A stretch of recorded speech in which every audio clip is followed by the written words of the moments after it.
All right. We are live.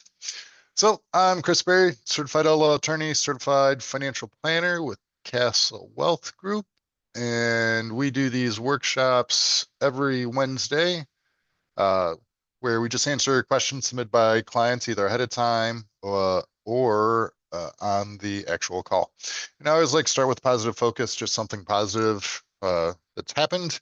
And uh, this week I'll focus on a professional one. We're kind of coming near the end of the year and the elections are finally over. So all of the commercials are going to stop. All the texts are going to stop. We're near the end of all of the kind of Roth conversions at the end of year tax planning. And we just had a couple good workshops this past week, and we have some educational workshops coming up in the next couple of weeks before the holidays kick in. So super busy right now, but it's really good time. And then with the interest rates, there's just been a lot of changes. And so for me, that's always exciting because whenever there's change, whether it's political change or interest rate change, it creates some opportunities for our clients. So that part's pretty exciting. And with that, let me share my screen and get into some of these questions that we had submitted. So let me share my screen. All right, first one. How can I protect my assets while still qualifying for Medicaid if long-term care is needed? Uh, so this is really one of the focuses we have in terms of the type of planning that we do. As an elder law attorney, one of my focuses is helping protect against long-term care costs.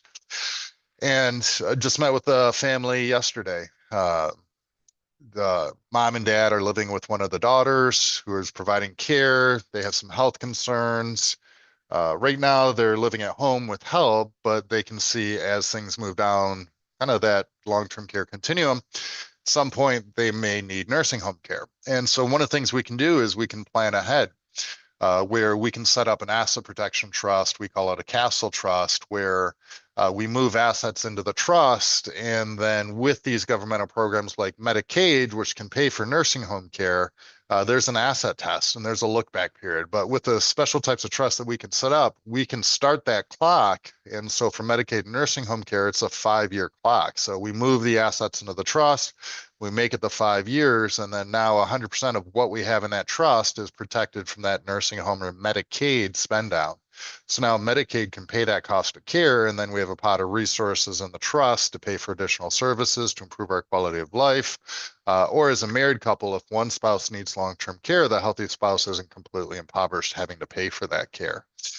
So we went over that with this family, and it was mom and dad were on the it was a Zoom. Mom and dad were on the Zoom, and then we had the two daughters and a brother was zooming in. So the whole family, we were kind of going over this. And then in that situation, not only were we concerned about long-term care costs in a nursing home and Medicaid, but also he was a veteran and he served during wartime in Vietnam. And we talked about the different types of VA benefits or veterans benefits that are available to him.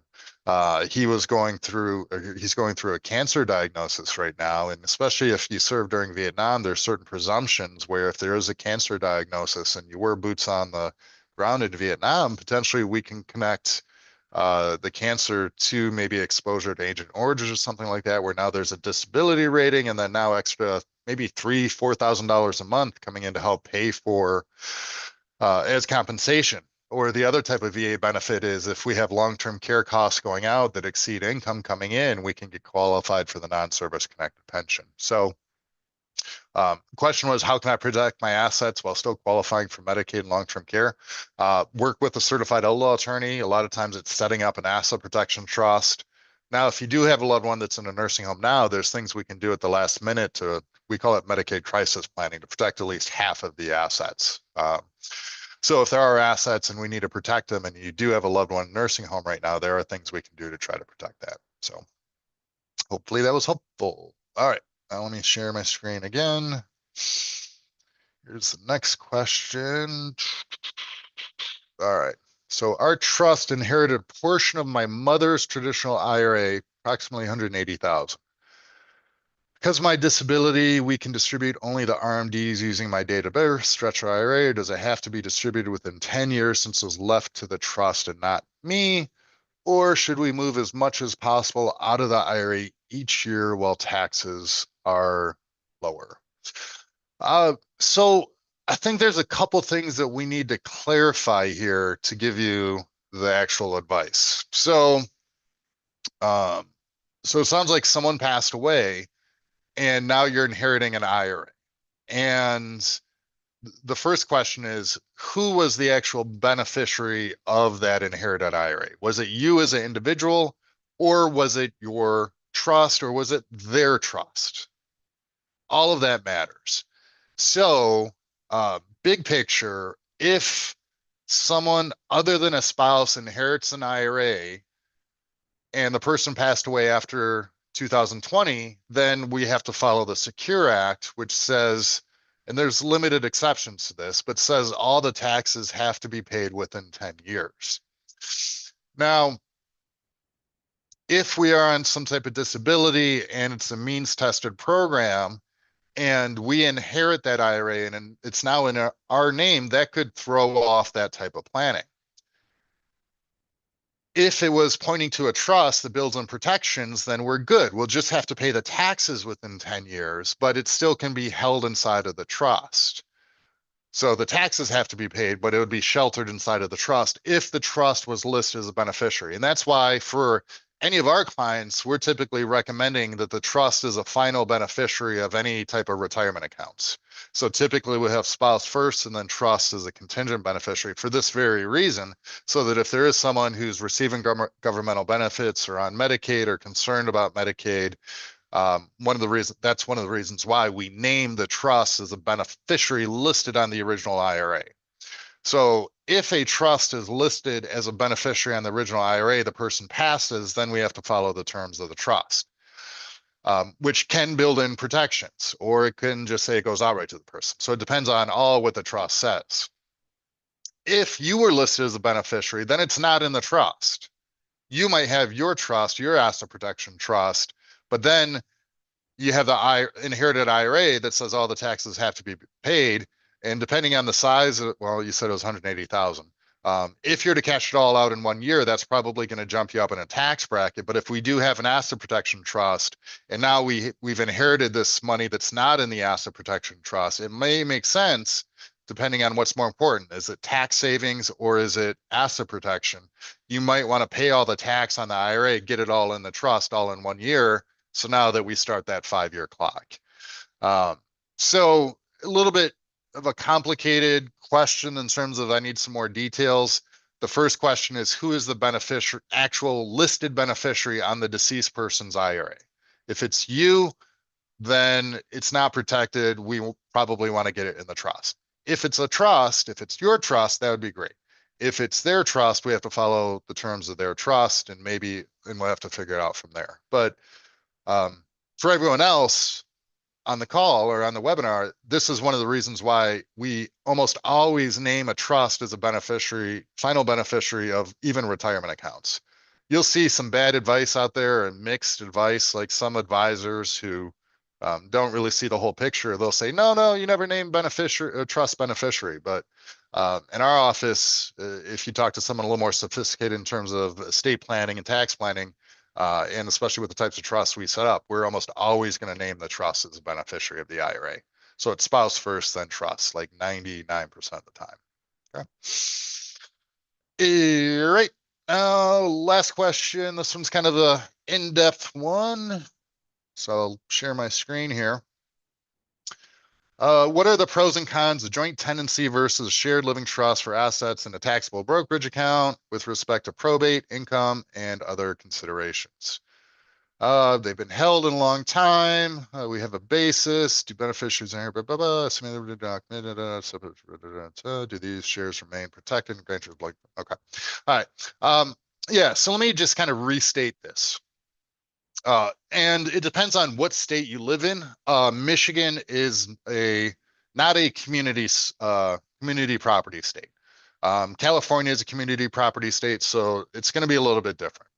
But big picture, the way it works is, first of all, understand there's different types of accounts. There's IRA accounts, which are tax deferred accounts, 401ks, traditional IRAs, 401ks, etc.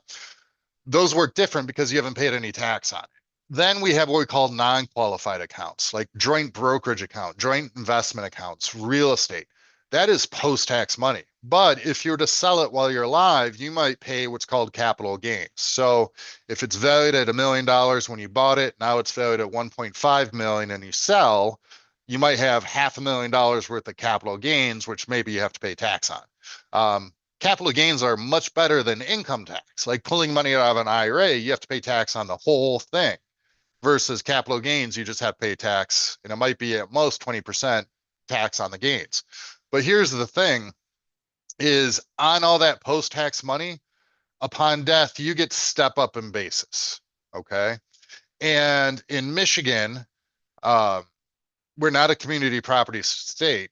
If one spouse passes away, you keep the original basis. But when both spouses pass away and it goes to the next generation, it passes through anything other than like joint ownership, they get full step up in basis, whether they inherit it outright or they inherit it from like a separate joint trust. So we recommend any type of non-qualified accounts to name the trust as a beneficiary. You could be joint with your spouse, but name the trust as a beneficiary. If it's an asset protection trust, like a castle trust, and it's a non-qualified account, especially a big account like $1 million account, we would name the trust as the owner because we want the asset protection. Whether you name the trust or you have it joint, either way, upon the second death, you get step up in basis. In Michigan, it doesn't matter whether it's joint or in a trust. In other states like California, where it is a community property state, there may be some tax advantages if the surviving spouse is going to sell it, where we can have half of the capital gains wiped away because of step up basis. We can't do that in Michigan. So, and that's where, from a legal perspective, we practice. So there's no difference whether you name the trust or you just have it joint for non-qualified accounts from a tax perspective. From a probate perspective, if you just have it joint and you don't have a beneficiary, it's going to end up in probate. So again, that's why we want the trust as the final beneficiary of everything. And then, so the question is, what happens when the person passes away? If you're just naming them outright and they inherit this money, well, then it could be up to a divorce, a lawsuit, creditor action, bankruptcy, long-term care costs, just like we talked about with the IRAs earlier on the call. Versus if we build in those legacy provisions and we leave it to them in trust, then whatever they inherit is protected from divorces, creditors, bankruptcies, etc. So long story short, there's no downside from a tax perspective of naming the trust as the final beneficiary. I would much rather inherit something through a trust where now I have these protections of divorce, protection from creditors, protection from long-term care costs. Now, if I pass away, the money doesn't go to a spouse who might remarry, but will go down to my kids. There's no negative tax consequences the way that we set up the trust, name the trust as a beneficiary. So really, there's no cons to naming a trust. There's only pros. So if we have joint accounts are fine for a married couple, but I certainly wouldn't recommend naming any other kids joint to those accounts. So yeah, long story short, joint tenancy versus having it in a joint living trust. Almost always I would have it as either owned or naming the joint living trust as a beneficiary. There's no downside. From a tax perspective, it's completely neutral. If we're setting up an asset protection trust, then obviously I would want the trust as the owner, not joint ownership, because then it's protected. And then protecting it for the bloodline, we want the trust. That's the only way that we can do it. So again, trusts do have a lot of advantages and there's not a lot of downsides other than a little bit of extra complexity and sometimes a little more of an investment to set up. So so hopefully that was helpful. So here's a question. My trust inherited the IRA. I'm disabled. So do I have to follow the 10-year rule? The answer is no. That could fall into one of the exceptions. But again, if you are on disability and it's a means tested program, sure, you can stretch it out over your lifetime, but that's not going to make sense. You're going to want to cash it out. Also, if you think taxes are going up in the future, you're going to want to tax it out or cash it out sooner rather than later versus trying to stretch the taxes over your lifetime. So yeah, if you are on disability right now, that does fall into one of the exceptions where you can stretch it out longer than 10 years, but in your situation, it probably doesn't make sense to do it. So just because you have the opportunity to do something doesn't make it the right thing to do in your situation. In your situation, especially given the taxes are probably going up in the future, and if you do already have an asset protection trust, I'd probably want to, and again, this is just general big picture advice for today, I would probably want to pay the tax sooner because taxes are going up, and then get it into the asset protection trust sooner, just so it's protected. So yeah, there are certain exceptions to the 10-year rule where you can stretch the taxes out over your lifetime. Being on disability is one of them, but that just because you can do it doesn't make it the right thing to do in that situation. So, all right, that is all I have in terms of questions. I appreciate that. So some of those kind of getting into the details and weeds a little bit, but I do appreciate that. So with that,